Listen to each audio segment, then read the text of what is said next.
गुरवे गौरचन्द्राय राधिकाय तदालये कृष्णाय कृष्णभक्ताय तद्भक्ताय नमो नमः। ॐ नमो भगवते वासुदेवाय।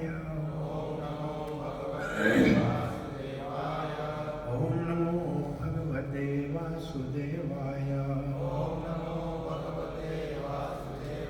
ॐ नमो भगवते वासुदेवाय। नारायणं नमस्कृत्यं नरं चैव नरोत्तमं देवीं सरस्वतीं व्यासं ततो जयमुदीरये। अष्टप्रायेषु भद्रेषु नित्यं भागवत सेवया भगवती उत्तम श्लोके भक्तिर्भवति नैष्टिकी। कृष्णाय वासुदेवाय देवकीनन्दनाय च नन्दगोपकुमाराय गोविन्दाय नमो नमः। जय श्री कृष्ण चैतन्य प्रभु नित्यानंद श्री अद्वैत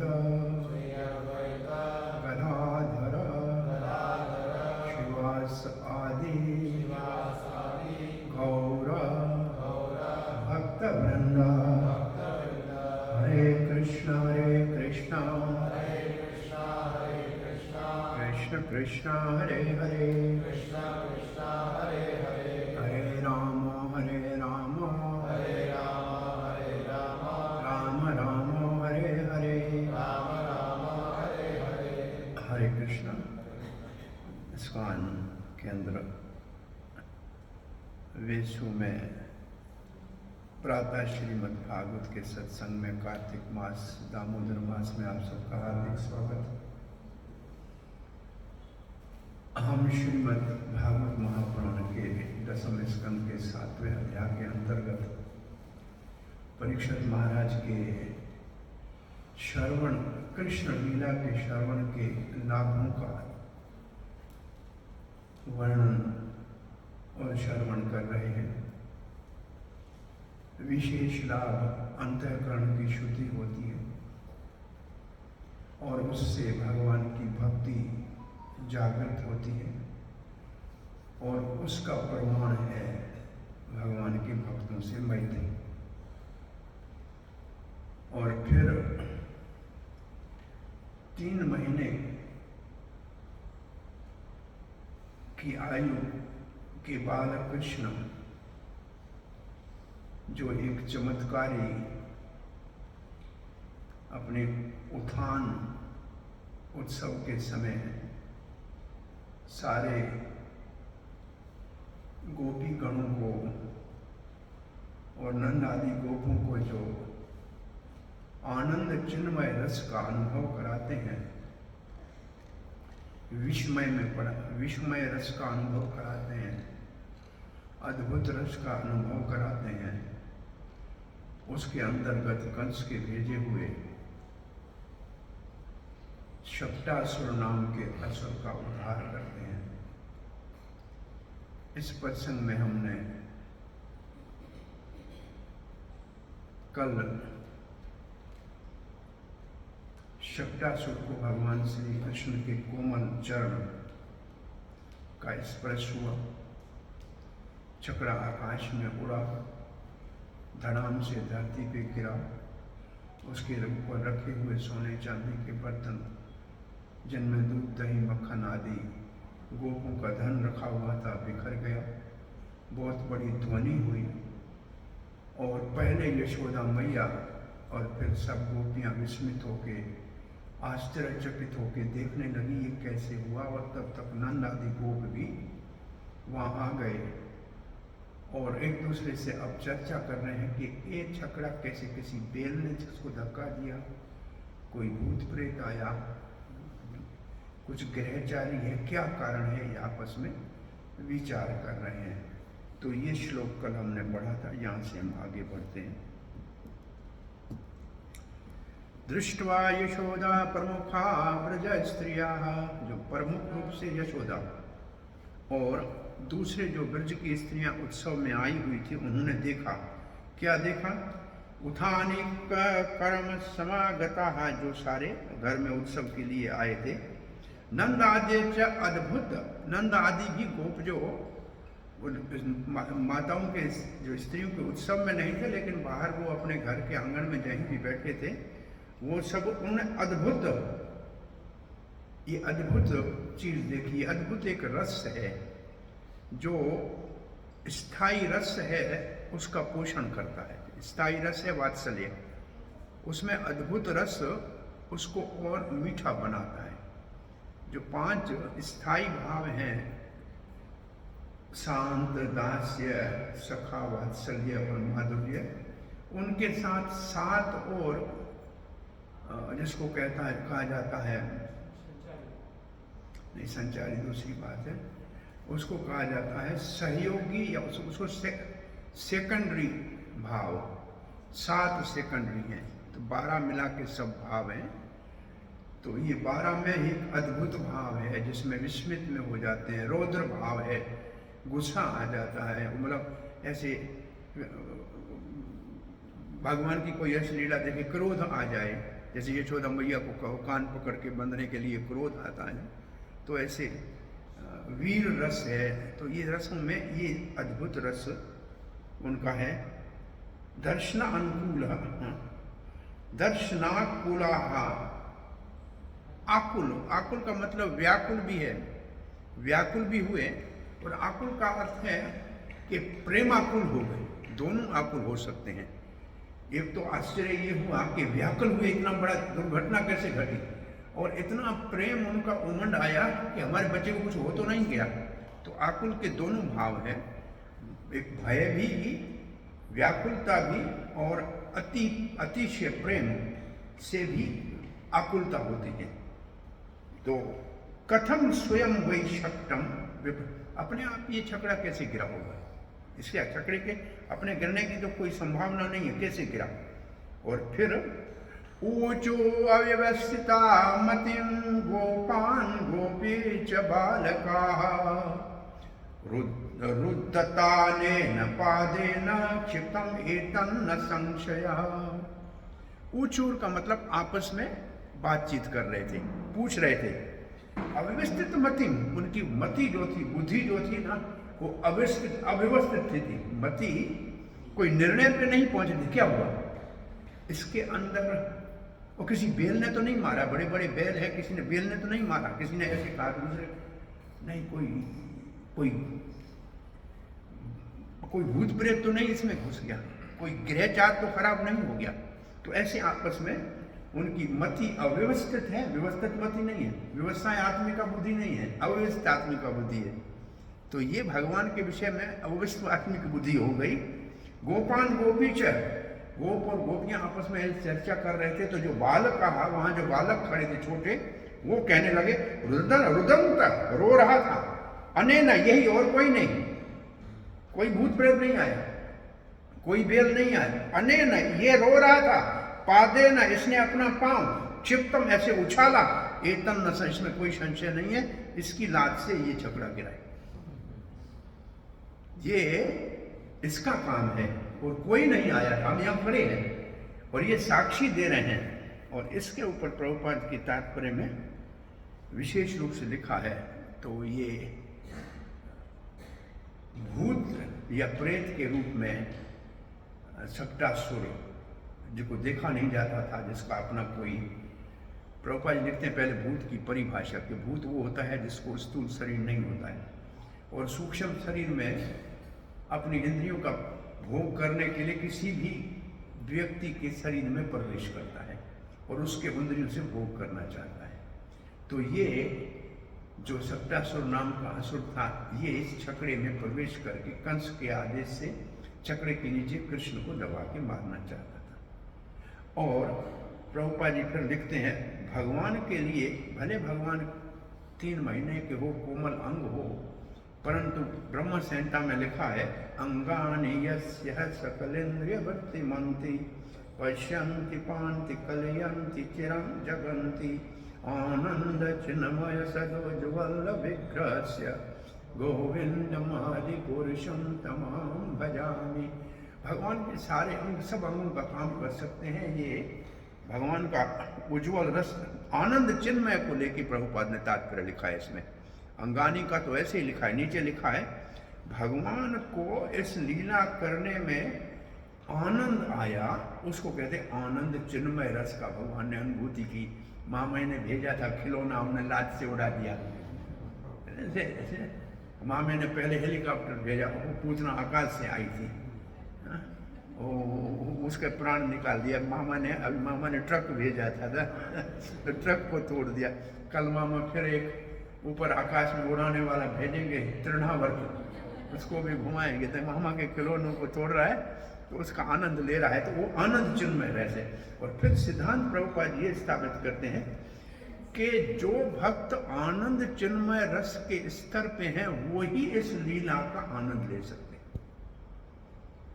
अब ये आनंद प्रभुपाद, ये जो लीला है, योग माया ने गोप और गोपियों को ऐसा विचार करने के लिए विवश कर दिया था, कोई भूत प्रेत या कोई ग्रहचारी के कारण ऐसे हुआ है, और हो सकता है कि ऐसा है, परंतु ये तो सब कृष्ण ने अपने आनंद के लिए किया था। ये सब कृष्ण ने अपने आनंद के लिए किया था, इसलिए इसको आनंद चिन्मय रस कहते हैं। और प्रभुपाद लिखे जो कृष्ण के इन लीलाओं का रसास्वादन वही कर सकता है जो आनंद चिन्मय रस के स्तर पे हो। और आनंद चिन्मय रस वो है जिसमें प्रभुपाद लिखते हैं जो भौतिक स्तर से मुक्त हो गया हो। वैसे ये तो बाल लीला है, इसको भौतिक स्तर का और स्थान है। भगवान की रासलीला आदि के भाव को समझने के लिए अनंग स्तर पे पूछना पड़ता है। जो काम गायत्री में अनंग शब्द है ना, अनंग का मतलब जिसको अपने शरीर के जैसे कामदेव क्या उसके अंग तो है ही नहीं, वो तो शंकर जी ने भस्म कर दिए थे। और वास्तव में श्री कृष्ण को अनंग कहा जाता है, तो उसके अंग हमारे जैसे नहीं है, इसलिए अनंग है। और जो अनंग स्तर पे है, इसका मतलब जो शरीर के स्तर से ऊपर है, वही कृष्ण के इन लीलाओं का रस आस्वादन कर सकता है। तो अनंग भाव को प्राप्त करना आनंद चिन्मय रस है। और प्रभुपाद जी इसके लिए सरल सिद्धांत भगवद गीता का देते हैं, सगुणान समतैते तान ब्रह्म भूयाय कल्पते। ये आनंद चिन्मय रस के स्तर के ऊपर पहुंचने का मतलब है ब्रह्मभूत स्तर के ऊपर पहुंचना। और ब्रह्मभूत स्तर के ऊपर पहुंचने के लिए प्रकृति के तीनों गुणों से ऊपर उठना पड़ेगा। और प्रकृति के तीनों गुणों से ऊपर उठने का एकमात्र साधन है भगवान की अनन्य भक्ति। ज्ञान सतोगुण का है, तो सतोगुण से कोई भी आनंद चिन्मय रस का अनुभव नहीं कर सकता। ज्ञान सतोव्रत की वृत्ति है, इसलिए श्रीमद् भागवत के 11वें स्कंद में कहा गया है ज्ञान का भी परित्याग करना पड़ता है। जब भगवान के आनंद चिन्मय रस की अनुभूति का स्तर आता है तो ज्ञान का भी परित्याग करना पड़ता है। एकमात्र भक्ति के साथ ही भक्ति के माध्यम से भगवान के आनंद चिन्मय रस के स्तर को प्राप्त किया जा सकता है। और प्रभुपाद लिखते हैं ये भगवान के जो दिव्य लीलाएं हैं और कोई इसका अनुभूति नहीं कर सकता, क्योंकि ये भौतिक स्तर की है ही नहीं, ये आध्यात्मिक स्तर की लीलाएं हैं। और अब आगे की श्लोक में लिखे, ये जब बच्चों ने कह दिया कि इसके अतिरिक्त और कोई नहीं है, इसी ने ये खिलौना तोड़ा है, न ते शर्धीरे गोपा बाल भाषितम इति युता। सब गोप बड़े और गोपियों ने उन बच्चों की बातों के ऊपर विश्वास ही नहीं किया। विश्वास उनको हुआ ही नहीं इन अरे बच्चे बातें कर रहे हैं, बच्चों की बात पे कौन विश्वास करता है? बच्चों की बात पे विश्वास, बच्चे बहुत सच बोलते हैं, लेकिन हम उनकी बात पे विश्वास नहीं करते। जो देखा है वो बोल रहे हैं भाई, लेकिन बच्चे की बात पे उन्होंने विश्वास नहीं किया। क्यों नहीं किया? अपरमेयम बलम अस्य। अरे ये हमारा छोटा 3 महीने का बच्चा है, इसमें इतना बड़ा शक्ति आई कहां से कि इतना बड़ा शक्ति गिरा दिया। अपरमेयम का कहते हैं, परमेय कहते हैं जिसका नाप किया जाए। अपरमेय अनंत शक्ति इसमें कहां से आई? बालकस्य नते विदु।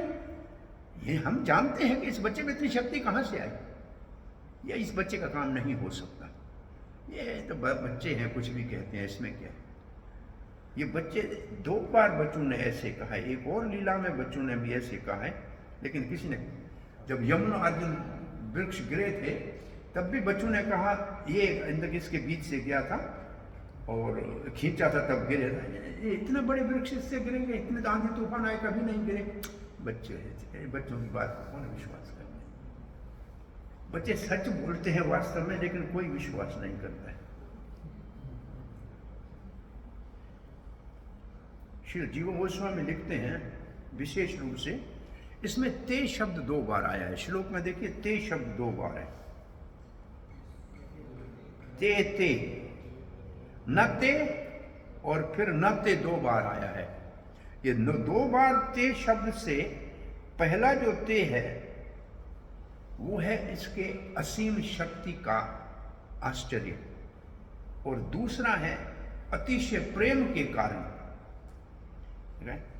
The word te is mentioned twice to indicate another cause. They were overcome with bliss of prem, by which they took Krishna as their son. अति प्रेम कर ये हमारा पुत्र है,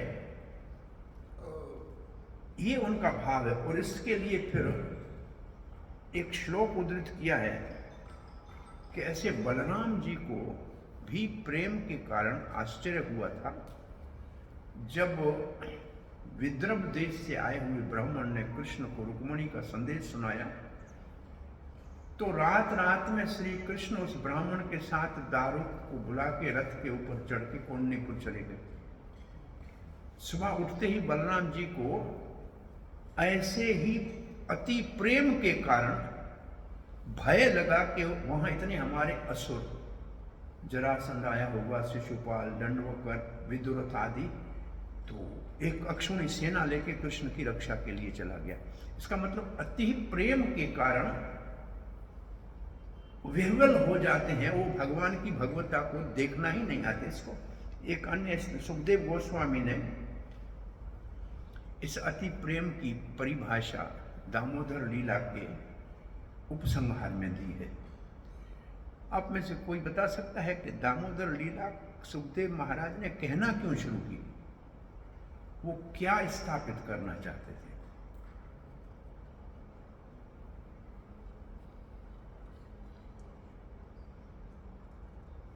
इसके बाद 8वां अध्याय, ये 7वां है, 8वें अध्याय में दामोदर लीला है। 7वें अध्याय के अंत में भगवान के मुख में ब्रह्मांड देखने के बाद, ब्रह्मांड देखा यशोदा ने, फिर स्तनपान कराया, तो परीक्षित महाराज ने 2 प्रश्न पूछे कि नंद का ऐसा कौन सा सौभाग्य था कि उसके घर में स्वयं परब्रह्म बच्चे के रूप में आए, और उससे ज्यादा यशोदा का क्या सौभाग्य था कि उसका स्तनपान करने का भगवान ने सौभाग्य प्राप्त कराया। तो उस वक्त क्या उत्तर दिया था सुखदेव महाराज ने? ये तो द्रोण और धरा नाम के 2 वसु थे, ब्रह्मा जी ने उनको आशीर्वाद दिया, इसलिए उनको वात्सल्य रस की प्राप्ति हुई। इसके बाद सुखदेव महाराज का ये तो वास्तविक कारण नहीं है। नंद और यशोदा तो भगवान के नित्य पार्षद हैं। ये तो नंद, ये द्रोण और जो धरा है, ये तो उनके शरीर में प्रवेश करके वात्सल्य का आश्वासन, रसास्वादन कर सकते हैं। ब्रह्मा जी के आशीर्वाद से, चलो भक्त के आशीर्वाद से भगवान की लीला में प्रवेश तो हो सकता है, लेकिन जो सौभाग्य स्वयं ब्रह्मा को नहीं है, वो नंद और यशोदा को कैसे दे सकते थे? ये श्लोक जो है, नैनम व्रंचो न भवो न श्रीरपि अंग संश्रय प्रसादम लेभेरि गोपी यत्प्राप्य विमुक्तिदात, ये उपसंहार है दामोदर लीला का। जो सौभाग्य व्रंची, ब्रह्मा को न मिला, शंकर को न मिला, श्रीज को, लक्ष्मी को न मिला। ब्रह्मा भगवान के अंग से उत्पन्न हुए हैं, शंकर भगवान के ध्यान में तल्लीन रहते हैं, लक्ष्मी भगवान के वक्ष स्थल पे निवास करती है। इनमें किसी में सामर्थ्य तो नहीं है कृष्ण को बांध दे। क्या ब्रह्मा बांध सकता है? कभी बांधा है? शंकर जी ने बांधा है, लक्ष्मी बांध सकती है। जो इनको सौभाग्य, ले भेरी गोपी, इस गोपी को ये सौभाग्य मिला, भगवान को बांध दिया। इसका अर्थ ब्रह्मा जी के आशीर्वाद से कोई नंद यशोदा नहीं हो सकता। नंद यशोदा का स्तर बहुत ऊपर का है। ये उपसंहार है उस प्रश्न के उत्तर का, क्योंकि वो आधा उत्तर था और इससे सुखदेव संतुष्ट नहीं थे, तो इस लीला को कहा। और इसके बाद वाला श्लोक इससे भी ज्यादा महत्वपूर्ण है भक्ति की दृष्टि से। नब्ते सुखा को गोपी का सुत, ये गोपी नंदन, ये जो गोप नंदन, नंद नंदन, यशोदा नंदन कृष्ण को, नपे सुखा को, कोई सुख से ज्ञानी नहीं पा सकता, योगी नहीं पा सकता, कर्मी नहीं पा सकता, उनके लिए इसको पाना संभव है ही नहीं। यथा भक्ति, जितना ये भक्ति से मिल जाता है। ये 2 श्लोक जो है ये उपसंहार है, दामोदर लीला के उपसंहार के श्लोक हैं। हाँ, नंबर इसका है, इसके बाद वाला वो है, इसका नंबर है 10-9-20 10-9-20 और 10-9-21 होगा वो। तो ये एक गोपी शब्द की हमने कभी आपको परिभाषा बता। देखिए, ये जब दामोदर लीला शुरू होती है तो नाम पहले यशोदा, यथा एकदा यशोदानंद गेहिनी पहली बार यशोदा है, एक और बार यशोदा है, फिर बार बार गोपी गोपी गोपी आएगा, यशोदा नहीं आएगा फिर। और उपसंहार में गोपी लिखा है, यशोदा नहीं लिखे, ले भेरी गोपी, ये गोपी को सौभाग्य प्राप्त है। तो गोपी शब्द बार बार देने से मुख्य उद्देश्य है कृष्ण की भगवता को गोपनीय रखने वाली। वो इतना उनका अतिशय प्रेम है कि कृष्ण की जो ऐश्वर्य और भगवता है उसको वो गोपनीय रखते हैं, छुपा के रखते हैं। क्यों? बोला कृष्ण आया क्यों था मथुरा छोड़ के गोकुल में? कंस से छुपने के लिए ना। तो अब वो ऐसी ऐसे लीला करते हैं। अरे यशोदा ने बांध दिया तो कंस कहेगा ये मेरा क्या बिगाड़ेगा। जो स्त्री से डरता है, स्त्री के कहने के ऊपर नाचता है, चलो भर छाछ के लिए थई ठाए करता है, वो मेरा क्या बिगाड़ेगा। तो गोपियों ने कृष्ण को ऐसा खिलौना बना के रखा कि कंस के दिमाग में नहीं आया कि ये मुझे मार सकता है। तो गोपनीय रखना गोपी का एक दूसरा और सामान्य अर्थ तो सबको मालूम है गोपी का कि गायों को पालने वाली, लेकिन गोपी का जो वास्तविक अर्थ है एक अपने इंद्रियों से कृष्ण के रूप का रसपान करना। आंखों से कृष्ण को पी रही है, कानों से कृष्ण की बांसुरी को पी रही है, स्पर्श कर रही है कृष्ण को। तो ये जो है गो मतलब इंद्रियों से पीना भगवान को, अपनी आंखों से, कान से। तो ये गोपी का भाव है। जहाँ जब कहते हैं ज्ञानी योगी भगवान इंद्रियों से परे है, गोपी कहते हैं नहीं नहीं हम अपने इंद्रियों से उसको पी रही हैं। ये हमारे किसी की इंद्रियों से परे नहीं है, हमारी इंद्रियों के बिल्कुल सामने है। तो ये गोपी का दूसरा भाव है। और क्यों नहीं वो समझ पाए कि कृष्ण ने इसको गिराया है? तो जीव गोस्वामी पाद में समझता हूँ। हाँ, जीव गोस्वामी पाद लिखते हैं, they could not understand since they were overwhelmed by prema. But others' statement could enlighten them.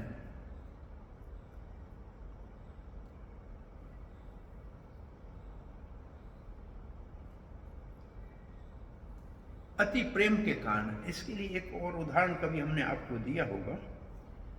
ऋषि रूप गोस्वामी कहते हैं जो ब्रजवासियों का प्रेम है वो माधुर्य रस से इतना परिपूर्ण है कि ऐश्वर्य उसके नीचे आच्छादित रहता है,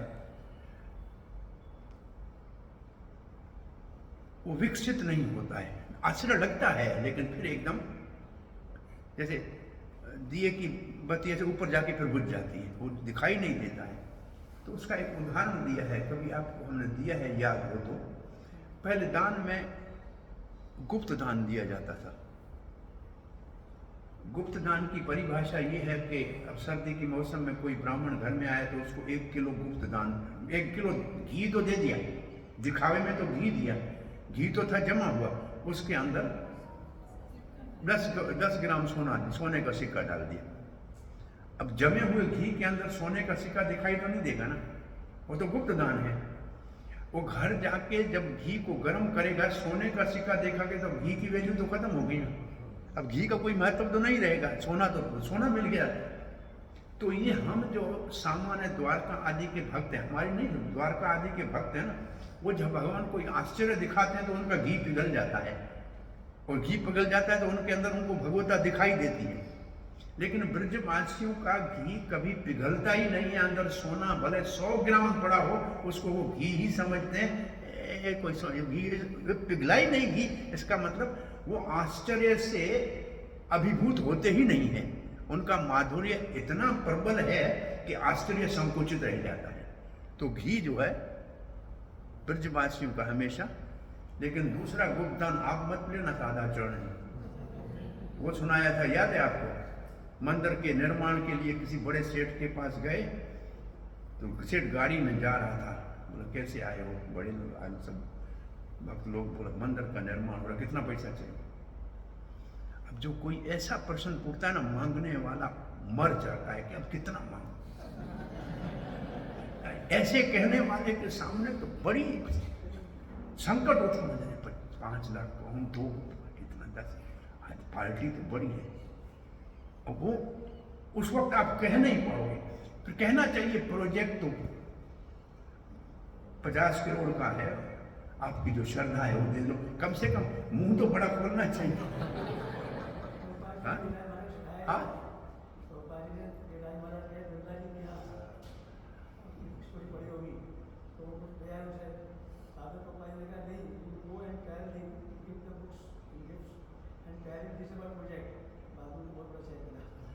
तो मैं बोला ऐसा प्रोजेक्ट आपने बोल दिया, और सेठ ने कहा 5 करोड़ 50 करोड़ का है ना, ये लिखो 50 करोड़, बस 51 करोड़ लिखो। चेक पे लिखा, साइन नहीं किया, और गाड़ी चली तो दूसरे भक्त ने कहा सेठ जी साइन नहीं किया, बोला हम गुप्त दान देते हैं।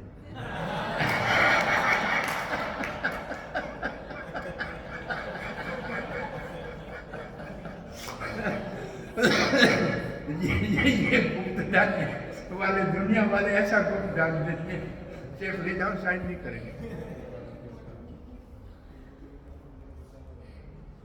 चेक के बहुत बड़े काम है। स्त्री से झगड़ा हुआ पति का, बोला मैं मर जाऊं, मेरा एक पैसा इसको नहीं देना, सब मेरी अर्थी के ऊपर इसके सामने जलाना। एक दिन चला गया, वो विल में देखा कि पैसा सब अर्थी में जलाना, इसको 1 रुपया मत देना। तो स्त्री ने वकील को बुलाया, एक चेक में सब, बोला इसका कितना सब पैसा है, बोला इतना, बोला लिखो चेक में, डालो आग में। सब इसके साथ जाने दो। तो चेक बड़े कमाल के काम करता है। दुनिया सारी पन्ने के टुकड़े के ऊपर घूम रही है ना। अब तो पन्ने का टुकड़ा भी खत्म हो गया, अब तो सिर्फ उंगलियों के ऊपर घूम रही है दुनिया। ये उंगलियों के ऊपर कैसे घूम रही, क्या क्या हो गया है।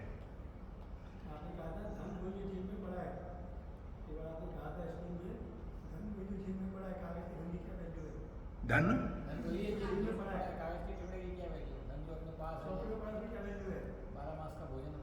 हाँ वो तो दूसरी बात है। एक सेठ बहुत रोज कथा में आता था, जहां चप्पल रखते थे वहां बैठता था। जब कथा पूरी हुई, 7-10 दिन की जो भी कथा थी, तो वहां से उठा, कमर के ऊपर बंधा हुआ जो आजकल का जो एक पर्स बांधते हैं, जो कमर, पहले पुराने जमाने में कपड़े का एक नौरा बनाते थे, उसके अंदर सोने के सिक्के हुआ करते थे। उसने 5 सिक्के रखे कथा पे, तो महाराज को जो माला थी उसको पहनाई, प्रसाद पेड़े का दे दिया।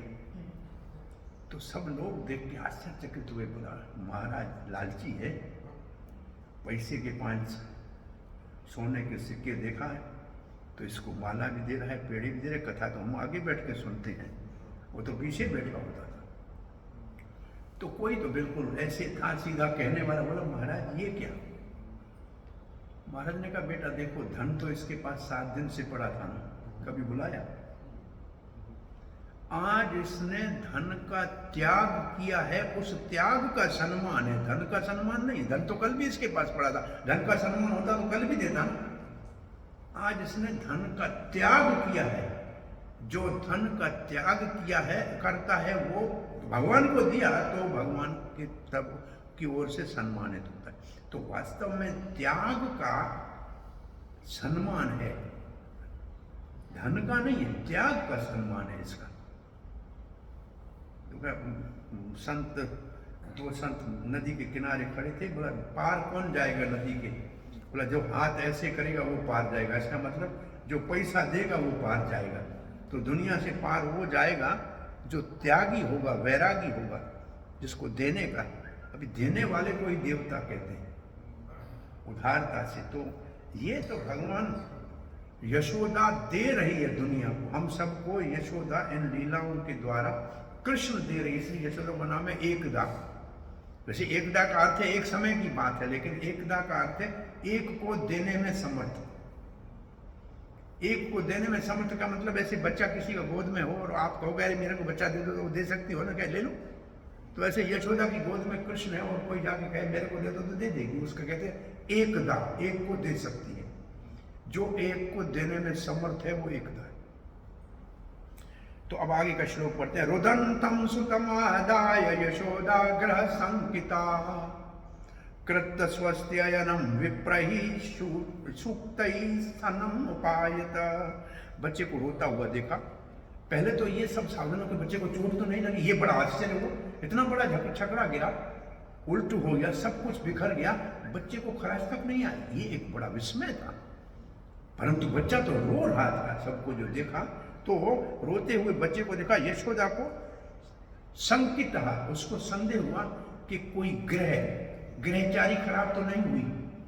और एक आग्रह का मतलब बच्चा दूध के लिए रो रहा है। बच्चा रो क्यों रहा है? आग्रह कर रहा है, किसके लिए? स्तन पाने के लिए। तो ग्रह के दो अर्थ होंगे। क्या बच्चे के ऊपर कुछ दुष्ट ग्रहों का तो प्रभाव नहीं पड़ा है इसलिए ये दुर्घटना हुई है? और दूसरा, क्या बच्चा दूध के लिए तो आग्रह नहीं कर रहा है? ग्रह और आग्रह करेंगे तो इसके दो अर्थ हो जाएंगे। तो उन्होंने क्या किया? पहले ग्रह की शांति की। पहला, ग्रह की शांति के लिए ब्राह्मणों को बुला के स्वस्ति वाचन कराया।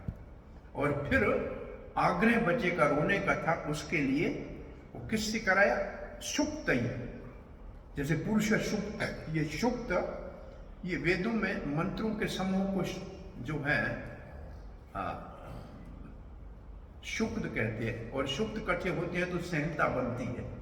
तो ये वेदों का विभाजन है। वेद के अंग होते हैं, एक उपनिषद होते हैं, ब्राह्मण होते हैं, अरण्य होते हैं। हर एक वेद के 4 अंग होते हैं।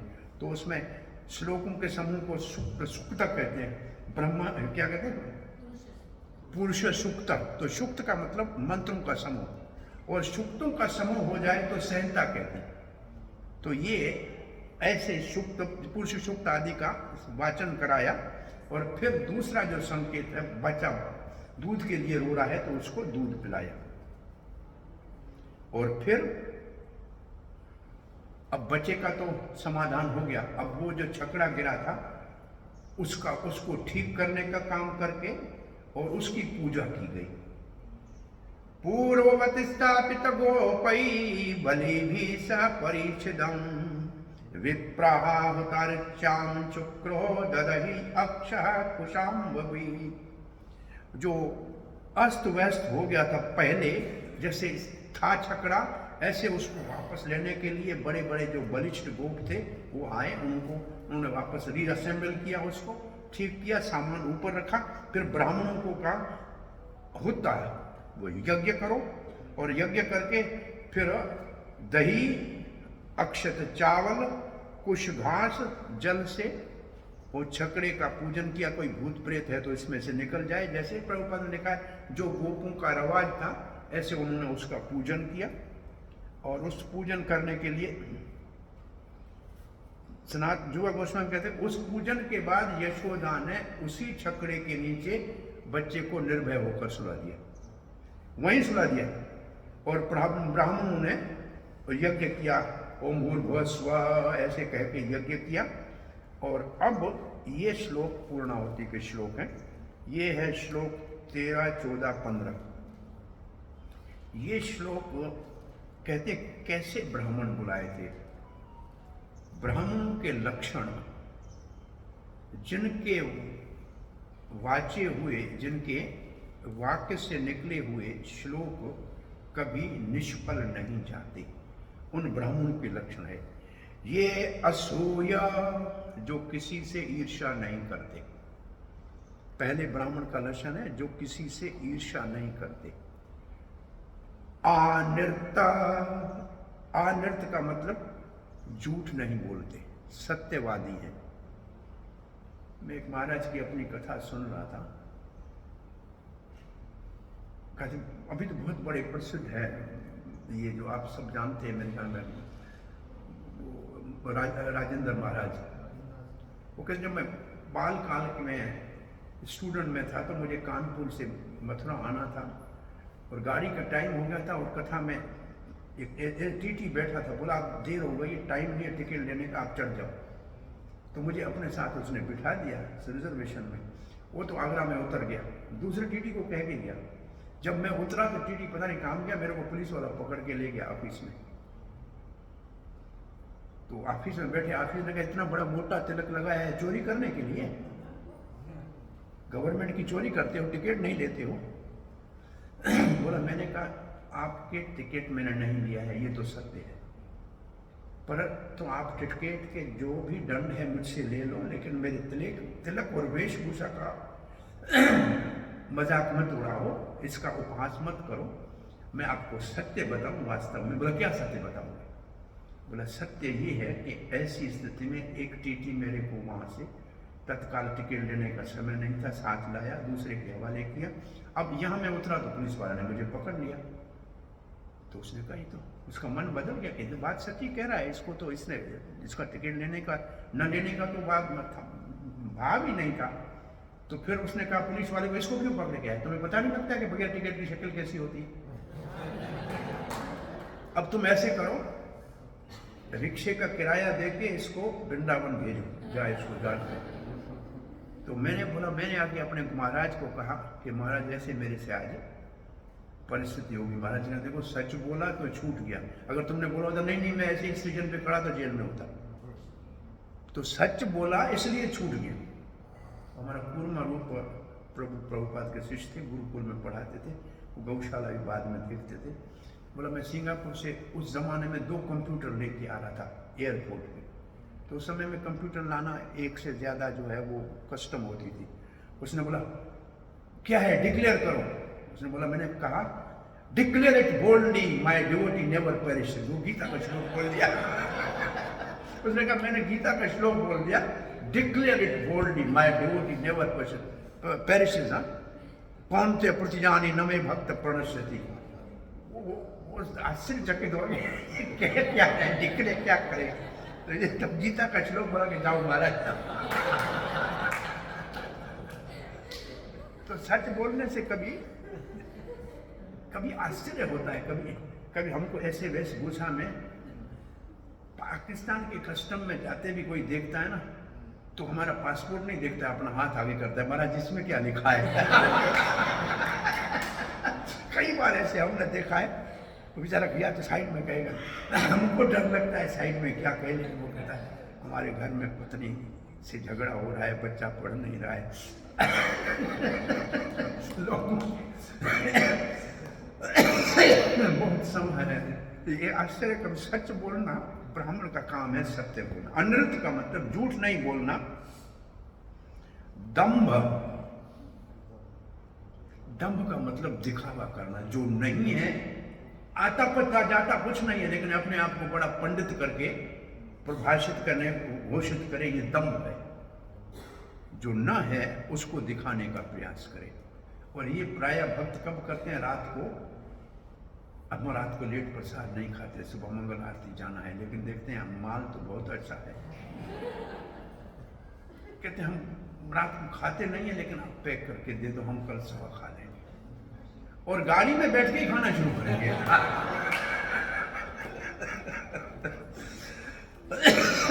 ये एक बहुत बड़ा ट्रांसेंडेंटल जो है दंभ है भक्तों का।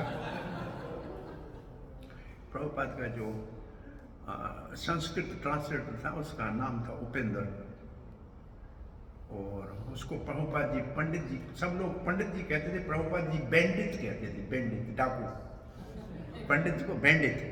तो किसी बड़े संपन्न व्यक्ति ने उनको भोजन के लिए रात को घर बुलाया, तो सबने प्रसाद खाया, और ये जो था प्रद्युम्न, ये आया नहीं अभी तक। प्रद्युम्न क्या, उपेंद्र। तो प्रभुपाद जी गाड़ी में आगे, बोला वो बैंडित कहाँ है, आया नहीं। तो प्रभुपाद ने कहा, बोला नहीं जाओ किचन में देखो, वो प्रसाद पैक करता हो। वो बहुत पतला था ना, सबको दिखाता था, मैं कुछ नहीं खाता हूँ। बोला वो पैक करता हुआ, जाके देख के अंदर होगा, तो जाए तो वो कुछ कह रहे, हम रात को नहीं खाते, आप पैक कर दो, सुबह मंगल आरती के बाद पा लेंगे। तो ये बहुत बड़ा एक भक्तों का तो दंभ रहित होना चाहिए ब्राह्मण। ईर्ष्या, देखो ये 2 शब्द एक जैसे हैं, पहला है असूय और दूसरा है ईर्ष्या। दोनों का अर्थ एक जैसा निकलता है वैसे। असूय को लिखा है एनवी, प्रभुपाद लिखा है एनवी। एनवी का मतलब किसी से द्वेष करना, किसी। और ईर्ष्या के लिखा है गर्जेस। अंग्रेजी में 2 अर्थ लिखा है ईर्ष्या। जैसे ईर्ष्या वैसे सूय कहते हैं किसी में दोष देखना, आदमी भला हो लेकिन उसी में दोष निकालना, उसको कहते हैं सूय। असूय कहते हैं किसी में दोष नहीं देखना। अनुसूय, जैसे अत्रि की पत्नी का नाम है अनुसूया, वो किसी में दोष नहीं देखती थी। तो ब्रह्मा विष्णु महेश आए थे उसका सत्य भंग करने के लिए, उसमें भी दोष नहीं देखा, उनको बालक बना दिया। तो किसी के अंदर गुणों में अवगुण देखने को कहते हैं सूयते। कितना भी अच्छा हो, अरे गाय तेरी पूंछ काली है, भैंस अगर गाय को कहे तेरी पूंछ काली है तो इसको कहते हैं सूयते। पूरी स्वयं काली है वो दिखाई नहीं देती है, ये गाय की पूंछ काली है, तो इसको सूयते कहते हैं। और वो जो ये शब्द है ईर्ष्या, ये है जलन होना, इसके पास मुझसे ज्यादा क्यों है, इसकी गाड़ी मुझसे बड़ी क्यों है, ये जलन। ये तो दोनों में अंतर क्या है? एक में दोष देखना और दूसरे को देख के जलना। वो ब्राह्मण किसी के घर में जाए और इसका बड़ा घर देख के असल में अंदर में ईर्ष्या हो के, मैं इतना बड़ा पढ़ा लिखा हूँ और ये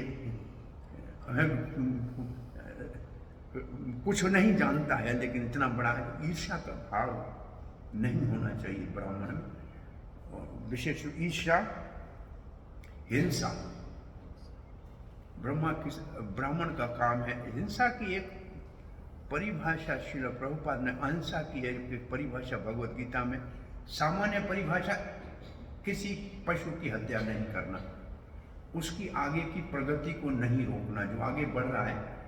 और हमारी भाषा में अगर एक दृष्टि से कहा जा रहा है, जो भक्त आगे बढ़ रहा है उसके रास्ते में रुकावट डालना भी हिंसा है। लेकिन प्रभुपाद ने एक अहिंसा की बड़ी अद्भुत परिभाषा दी है, कहाँ जहां ज्ञान के लक्षणों में अहिंसा है। प्रचार न कहना करना हिंसा है, क्योंकि लोगों को आप भगवान की भक्ति में नहीं लगा रहे हो तो आप हिंसा कर रहे हो, उनका उद्धार नहीं कर रहे हो। तो प्रचार नहीं करना हिंसा है, प्रचार करना अहिंसा है। अहिंसा ये है कि जाओ प्रचार करो। तो अगर ब्राह्मण केवल जाके सबके घर भोजन खाता है और प्रचार नहीं करता है तो हिंसा कर रहा है। इस यहाँ हिंसा का अर्थ ये निकालना चाहिए। प्रभुपाद ने यहाँ हिंसा के लिखा है हिंसा being disturb by the opulence of other. देखो हिंसा को प्रभुपाद ने क्या एक अर्थ लिखा है, being disturb by the opulence of other, दूसरों के ऐश्वर्य को देख के जो दुखी हो, इसका मतलब हिंसा हो गई ना। इसके घर में इतना ज्यादा क्यों पड़ा है, मेरे पास नहीं है, हिंसा हो गई ना कि उसको कैसे इसको मैं नीचे गिरा दूंगी। तो हिंसा, ब्राह्मण को हिंसिक भाव से रहित होना चाहिए। प्रभुपाद ने भक्ति रसामृत सिंधु में लिखा है, ब्राह्मण भगवान के मुख से उत्पन्न हुआ है, इसलिए भगवान ब्राह्मण के मुख से खाता है या यज्ञ से खाता है। लेकिन ब्राह्मण जिस मुख से खाता है वो भगवान को मिलता है। वो मुख भगवान का, कथा भी करे तब खाने का अधिकार है, कथा न करे केवल खाए तो उसको ब्राह्मण को अधिकार नहीं है। मुख से है, मुख खाने का काम करता है तो बोलने का भी तो काम करता है। तो ब्राह्मण जो हरि कथा करे, कीर्तन करे, उसको खाने का अधिकार है। तो यहाँ हिंसा, और फिर क्या था, मान, सम्मान की अभिलाषा न हो। मान को प्रभुपाद ने कहा फॉल्स प्रेस्टीज, अपने आप को, अरे तुम्हारे बहुत एक अभिमान हो, मेरे लिए सिंहासन क्यों ठीक नहीं रखा है तुमने, आसन मेरा ऐसा ठीक क्यों नहीं है, बर्तन चांदी के क्यों नहीं है, ये अभिमान है। पत्तल में दे दो तो खा लो। तो जो अभिमान नहीं होना चाहिए, अमानीन होना चाहिए। और विवर्जिता, जिसने इन सब के ऊपर विजय प्राप्त हुई है। कितने लक्षण हो गए यहाँ? पहला है असूय, दूसरा मतलब किसी में दोष नहीं देखना, सच बोलना, दंभ नहीं करना, किसी से के ऊपर जलना नहीं, हिंसा नहीं करना, मान रहित होना। ऐसे ब्राह्मण में जो लक्षण होते हैं, न तेषाम सत्यशीला नाम, ये सत्यशील ब्राह्मण कहलाते हैं। इनका स्वभाव जो है वो सत्य वाला है। न तेषाम सत्यशीला, आशीषो विपलाह कृत, उनका दिया हुआ आशीष कभी निष्फल नहीं जाता। इसका मतलब उनका दिया हुआ आशीष कभी निष्फल नहीं जाता है, वो निश्चित रूप से फलीभूत होता है। तो ये लक्षण ब्राह्मण। और फिर इति बालकमादाय साम गर यजुर साम ऋग यजुर उपाकृत, और वो ब्राह्मण ने ऋग साम यजुर्वेद के मंत्रों से बालक की रक्षा का कार्य किया। जल ही पवित्र औषधि, फिर जल पवित्र औषधि जो उसका छिड़काव किया। अभिषिच्य द्विजो तमयी, जो ब्राह्मण श्रेष्ठ थे उन्होंने ऐसी पूजा की। वाचयित्वा स्वस्ति अयनम, उन्होंने स्वस्ति वाचन किया। नंद गोप समाहित, जो नंद गोप आदि साथ थे। होत्वा चाग्निम द्वेजा, आदि भी उन सब ने यज्ञ किया। प्रदातानम महागुणान, और फिर नंद बाबा ने उनको बहुत अच्छे क्वालिटी का अन्न आदि दान दिया। उनको यज्ञ के उपरांत गिव चैरिटी अन्नम महागुणान, बहुत अच्छा अन्न का दान दिया। प्रभुपाद जी ने इसके बहुत बड़ा तात्पर्य लिखा है। वर्ण आश्रम क्या है, ब्राह्मण का कर्तव्य क्या है। नंद महाराज ऐसे गुणवान ब्राह्मणों को जानते थे जिनका आशीर्वाद कभी निष्फल नहीं होता है। फिर प्रभुपाद कहते हैं कलयुग में केवल जनेऊ से ब्राह्मण की पहचान होती है, गुण कोई नहीं होता है। ये लिखा है विप्रत्वे सूत्रम एव ही, भागवत में लिखा है 12वें स्कंद में। ब्राह्मण के पास कुछ नहीं होगा, जैसे जनेऊ दिखाएगा कि मैं ब्राह्मण हूं, कोई लक्षण नहीं होगा, कोई वेद का पाठ वाठ नहीं आएगा। यस्त लक्षणम प्रोक्तम, नंद बाबा ने ऐसे लक्षण वालों के ब्राह्मण को बुला के और घर में स्वस्ति वाचन कराया। ये लंबा है इसका।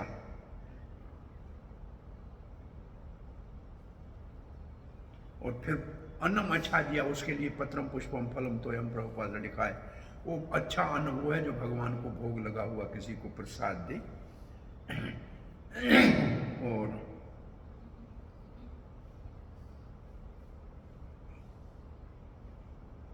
महाऔषधि। और अब मेरे ख्याल में ये अध्याय अपना पूरा होता है। 16वां श्लोक। गावः सरगुणे पेता वास सर्ग रुक्म मालिनी, आत्मा चा अभिउद्य अर्थाय प्रादाताते चा अव्यंजत। अब वो यज्ञ जिन ब्राह्मणों ने किया, जिनसे आशीष लिया, उनको दिया क्या? वहां पहले तो अन्न खिलाया अच्छा जो था, फिर गावह गाय दी, सर्ग गुण पेता, सर्व गुणोपेता, जो सब गुणों से संपन्न थी। पहला बछड़ा दिया हुई थी, दूध देने वाली गाय थी, वो दिया। वांस कपड़े दिए। सरक रुकम मालिन, सोने की मालाएं गले के, गाय के गले के माला में डाली हुई थी। सरक रुकम माला का प्रभुपाद अर्थ लिखता है with the garland of gold, सोने की मालाएं क्यों दी? आत्मज अभिउद्या अर्थ, अपने बालक के मंगल के लिए, अपने बालक के मंगल का उसको इतना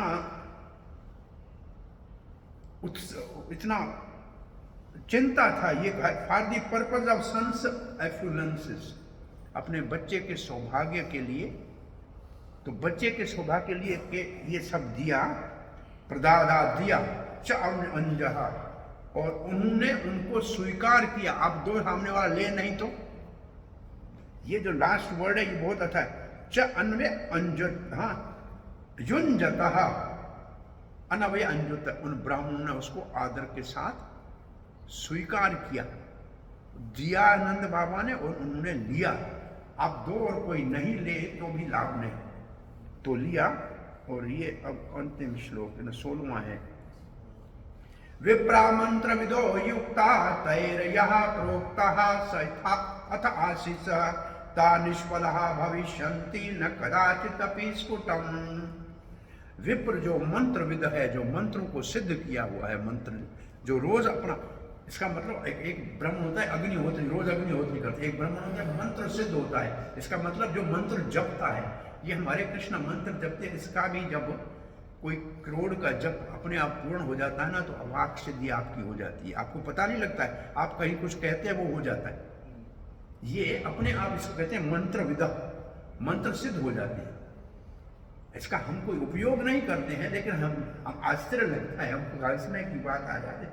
बहुत पुरानी बात है, एक टीचर था, रिटायर्ड टीचर था, मेरे पास ऐसे आया, सिंध में था, कब आशीर्वाद चाहिए, बच्चा होना चाहिए। तो मैं कहा उम्र तो 60 साल है, रिटायर है, 60 पे आज, इसको आशीर्वाद कौन सी बच्चे की, कहाँ से बच्चा आएगा। मैं तो अंदर से कह रहा था भगवान भली करेगा, जाओ, ऐसे कह दिया होगा। अगले साल मैं गया तो मिठाई लेके आया, बोला महाराज आपका आशीर्वाद से। तो मैं सबको कहा भाई इसका हुआ क्या, बोला बच्चे के साथ स्त्री के साथ शादी किया, उसका बच्चा पहले ही था। बेचारा बुढ़ापे में था, कोई सहारा चाहिए था, वो एक स्त्री की, उसको छोटा बच्चा साथ में था। बोला महाराज आपका नाम, मैंने बोला वचन सिद्ध हो गया।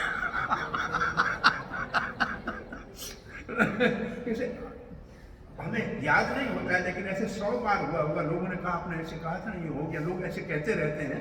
तो ऐसे ये लिखा है, जो रोज जपता है मंत्र, वो मंत्र विद हो जाता है, मंत्र सिद्ध हो जाता है अपने आप, कोई प्रयास नहीं किया, कुछ तो करते हैं, तो उनका आशीष दिया हुआ कभी निष्फल नहीं जाता। स्फुट कदाचित अपि स्फुटम, सदा ही सत्य होता है। स्फुटम का मतलब वो अपना कार्य करता है। तो ये ब्राह्मणों के आशीर्वाद को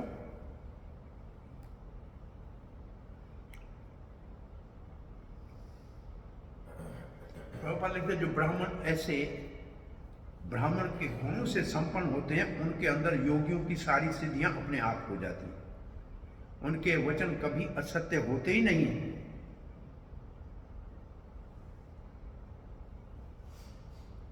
अभी कोई याज्ञिक ब्राह्मण है ही नहीं, इसलिए यज्ञ करने से कोई लाभ नहीं होगा। एक ही यज्ञ है, संकीर्तन यज्ञ करना चाहिए, और इसी यज्ञ से जो फल है वो सबको प्राप्त हो जाए, और ये सत्य है।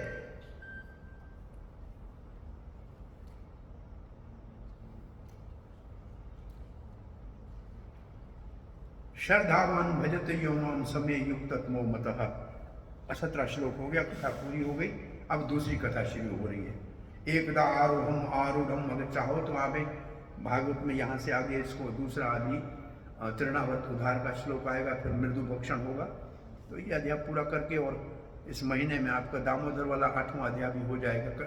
8-10 श्लोक रोज करेंगे तो अभ्यास हो जाएगा। हमारी कथा यहाँ आज की पूर्णावती पे पहुँचती है।